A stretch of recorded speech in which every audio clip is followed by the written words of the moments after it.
Sábado Verde, radio y podcast, en la radio pública de la ciudad de Buenos Aires. Vaca muerta, vaca muerta, vaca muerta entre nosotros todo el tiempo, bueno, especialmente en los últimos días con la inauguración del gasoducto, pero también vaca muerta, según el arco político, tiene que ver con la salvación, ¿no? La posibilidad de generar una Argentina que exporte hidrocarburos, petróleo, gas, ese rol salvador de la economía, ¿no? Y bueno, leía esta semana a Javier Grosso, que es un docente de Río Negro, que decía, bueno, la paradoja es que vecinas y vecinos de Sausal Bonito tienen que ir a buscar una garrafa para tener gas en sus casas. En Sausal Bonito y Añelo se asienta la zona núcleo del fracking. Entonces, ¿a quién abastece la energía proveniente de Vaca Muerta? Bueno, y en torno a la inauguración del gasoducto puntualmente, hay una aparente euforia, ¿no?, que se ha transmitido por la radio, por la tele, por los diarios especialmente, porque además acá hay jugadores que destinan sumas importantes a los medios de comunicación, ¿no?, en publicidad, en campañas de todo tipo. Entonces es difícil encontrar una mirada diferente, no que niegue hechos concretos que están sucediendo, ¿no?, sino una mirada diferente que nos haga tener opiniones un poco más refinadas entre nosotros, ¿no?, más informadas, más potentes, con otros datos. Bueno, y este Javier Grosso que les hablo, además de ser docente en Río Negro, es geógrafo. Él vive en Fisque Menuco, en el sector de Chacras.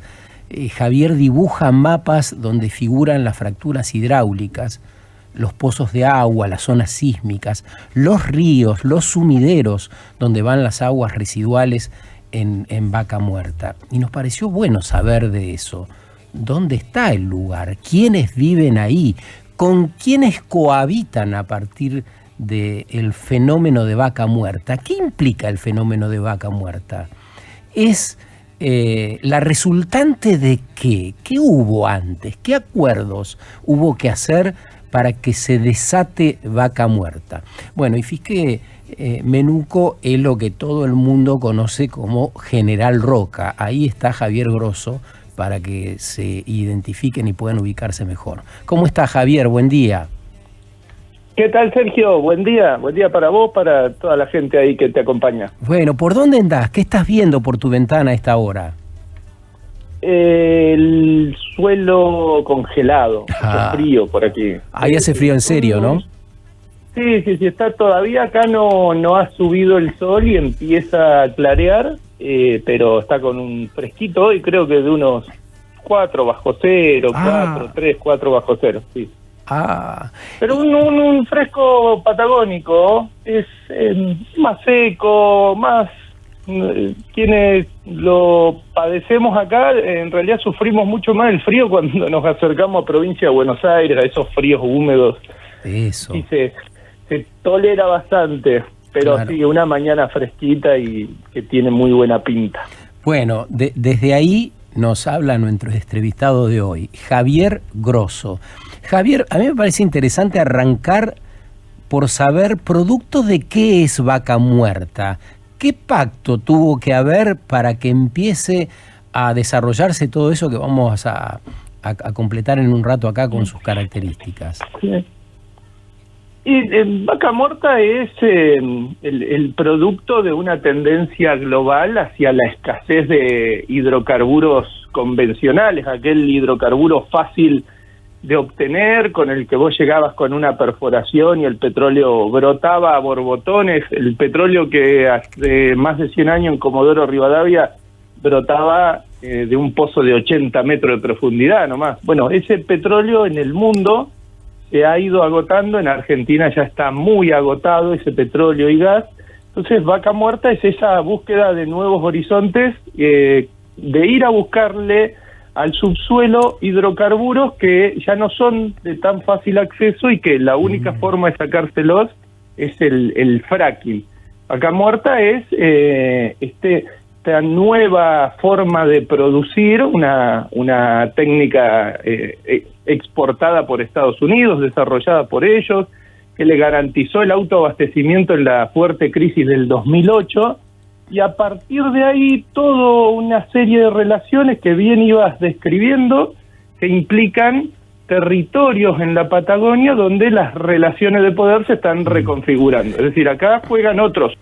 Juega YPF, juega Shell, como decías, Total, juega Bulgeroni, juega Paolo Roca.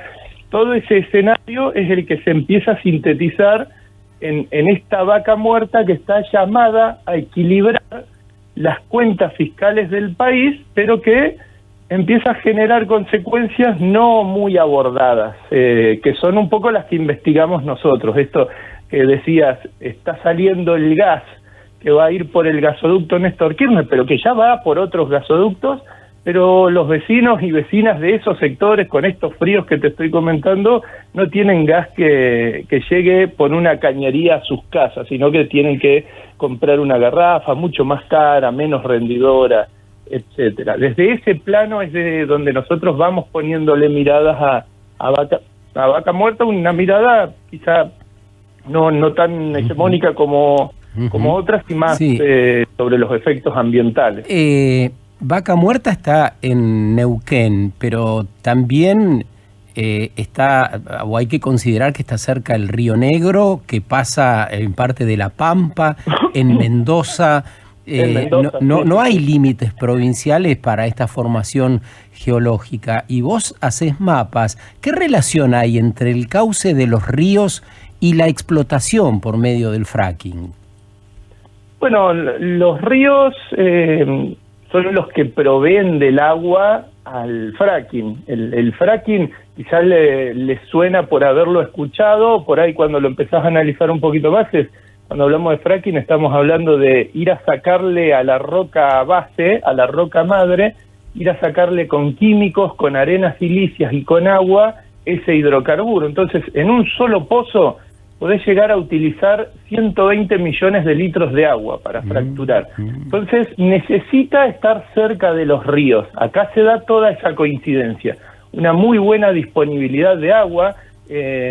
Por ponerte un ejemplo, esta Vaca Muerta no se podría desarrollar en un lugar sin agua o con escasez de agua, no se podría desarrollar en zonas con déficit hídrico, pues necesita mucha agua. ¿Y los ríos están ahí proveyendo? ¿Y quién y cuánto paga el agua que se usa en Vaca Muerta? Porque vos hablás de... No nos podemos imaginar esa cifra de litros de agua que se usan. Parece mucho, ¿no? Pero bueno, ¿quién y cuánto paga el agua que se usa ahí? Y esa parte es un poco triste. Es decir, pagan las empresas un canon por extracción de agua, pero para que te des una idea, 1.000 litros de agua equivalen a uno de los tanques acá, que sería un tanque domiciliario. Sí. 2.000 litros de agua, las empresas a valor de hoy, sacada agua purísima del río Neuquén, la pagan tan solo a 20 pesos, para que te des una idea también. Pero no es lo más preocupante, Sergio, eso. Yo te estoy hablando de 130 millones de litros de agua, 120 millones que pueden usarse en un pozo. Lo más preocupante es que el agua de fractura, el que se usa en un pozo, al volver es un agua totalmente contaminada que no puede ser reincorporada al ciclo hidrológico, no puede ser tratada. ¿Y a dónde va? No puede ser vuelta a ocupar. El único destino posible es reinyectarla en pozos sumideros al subsuelo. O sea, en pozos que ya... generando todo un sistema alterado al cual le estás metiendo abajo de la alfombra todo ese residuo. Sumideros son esos pozos donde ya se extrajo el petróleo que quedaba en la roca y han quedado vacíos. Ahí queda un espacio... Sí, claro. Esos son unos, pero también son pozos que se perforan ya específicamente para inyectarles agua residual. Algunos se reciclan, pero otros se utilizan ahora en los no convencionales porque, como el riesgo, por ejemplo, el fracking produce tanta cantidad de sismos que puede llegar a romper esos pozos viejos. Bien, ahora tienen que hacer pozos con características distintas, reforzados, con una cementación más amplia para resguardar los acuíferos de una posible filtración, una contaminación. Empezamos hablando de Vaca Muerta, yo citaba el gasoducto. Creo que sería bueno ir ligando también todo esto que tiene que ver con la actualidad y que hemos leído estos días. ¿De quién es este negocio? ¿Quién entubó los casi 600 kilómetros que se acaban de inaugurar? Me parece que hace falta citar ese contexto también de los intereses, ¿no? Ahí, esa es bastante fácil de responder. Todo el conglomerado es el que aportó para hacer eso, pero fue el Estado el que puso la tajada más fuerte. A través de los fondos generados por el impuesto extraordinario, ¿se acuerdan? A las grandes fortunas. Sí. Y también a través de los empréstitos, digamos, del dinero prestado, obtenido para financiar. Lo que ocurre con eso es que es una gran transferencia estatal hacia lo que luego va a ser la garantía de comercialización de los hidrocarburos que generan las operadoras. ¿Qué quiere decir eso?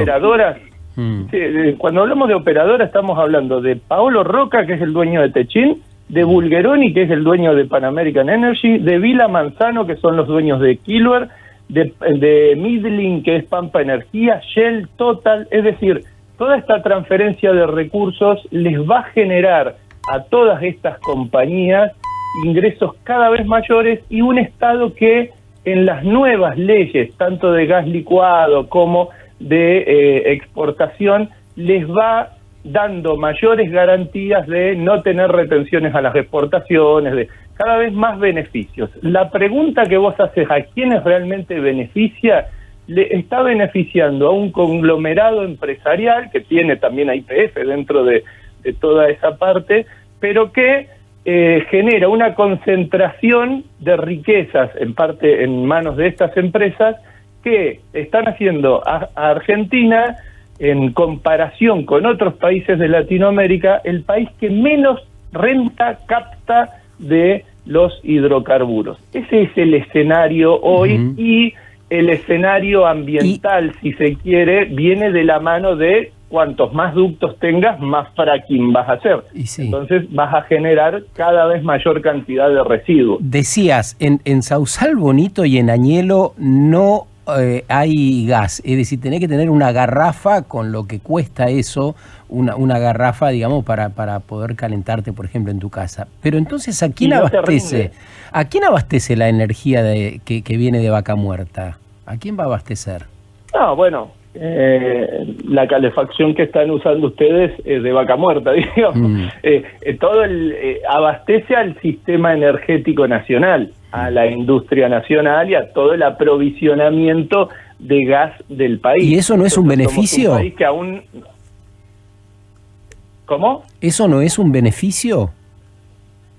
No, claro, desde el punto de vista energético, el tener vos el gas que no le vas a tener que ir a comprar a otros países es claramente es un beneficio desde lo macroeconómico y desde la disponibilidad de un recurso barato que, por ejemplo, te haga funcionar un cinturón industrial de Rosario, de Buenos Aires, porque no lo vas a tener que ir a comprar al gas que te tengan que traer o de Brasil o de Bolivia a precios internacionales y lo vas a manejar vos. Claramente es un beneficio. Lo que no puede ser nunca sacado de la mesa de analizar todos estos procesos es, no podemos poner la disponibilidad de recursos a como dé lugar y como sea, sin regulaciones, y estar olvidándonos de que aquí, en los territorios que habitamos nosotros, los riesgos ambientales son cada vez mayores y los pasivos se acumulan. Los basureros petroleros que hay en la zona de Añelo, en la provincia de Neuquén, cada vez acumulan mayor cantidad. Ustedes imagínense superficies de 15 o 20 hectáreas llenas de montañas de tierra empetrolada, esa es la parte que se ve, la que se huele, pero después imagínense la cantidad de líquido que está todo el tiempo siendo inyectada en el subsuelo.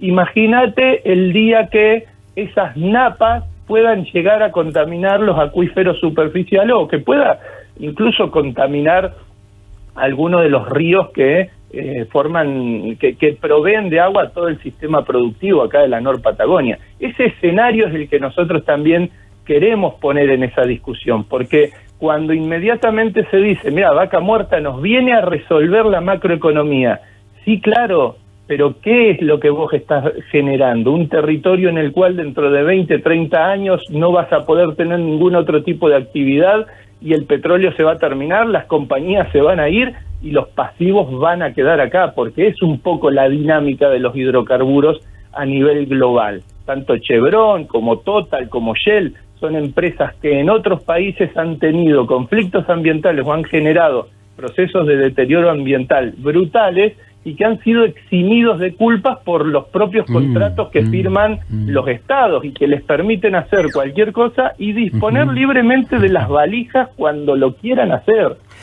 Javier, es clarísima la explicación. Creo que eso es lo que ha faltado en ese relato al cual aludíamos en el arranque, ¿no? Poner con mucha claridad esta idea de la zona de sacrificio, que no ocurre solo en el sur, ocurre en el norte ahora con las baterías, que también ahí el discurso se habla del progreso, ya del progreso global, pero claro, sacrificando a comunidades y amplios sectores donde no se va a poder volver a hacer nada. Ese es el gigantesco pasivo que dejan estas actividades. Así que te agradecemos todo lo que haces, la explicación de esta mañana y bueno, sigamos. Te mandamos un gran abrazo desde acá. No, a ustedes. Muchas gracias. Que tengan muy linda mañana y gracias por el espacio y compartir. Gracias, Javier. Gracias por compartir lo tuyo también. Luego. Hasta luego. Javier Grosso es geógrafo, es docente en Río Negro, anda en las zonas de las cuales hablábamos, dibujando mapas donde figura parte de todo lo que nos contó, ¿no? Estos pozos de agua, los ríos, los sumideros donde van las aguas residuales, el agua que se usa, 130 millones de litros por pozo, nos decía, vuelve contaminada a la tierra. Claro, fíjense además lo que implica. Hace 80 años el petróleo brotaba, nos empezó diciendo, casi salía sin mucho más. Hoy hay que sacarlo de la roca. Los pocos hidrocarburos que quedan, hay que ir a sacarlos ahí con todo lo que eso implica, que ese es otro tema, ¿no? Todo el costo que implica eso. Y bueno, en 20 o 30 años eso será un pasivo ambiental. ¿Qué quiere decir esto? Que los territorios van a quedar inutilizados con esta agua que vuelve contaminada, entre otras cosas, con una zona que empieza a ser sísmica por las permanentes perforaciones que hay ahí. Sí, vos prendés acá la cocina y tenés gas, vas a prender tu estufa y tenés gas. ¿Tus hijos podrán hacerlo? Me parece que eso es lo que nos tenemos que empezar a preguntar. Sábado Verde, radio y podcast, en la radio pública de la ciudad de Buenos Aires.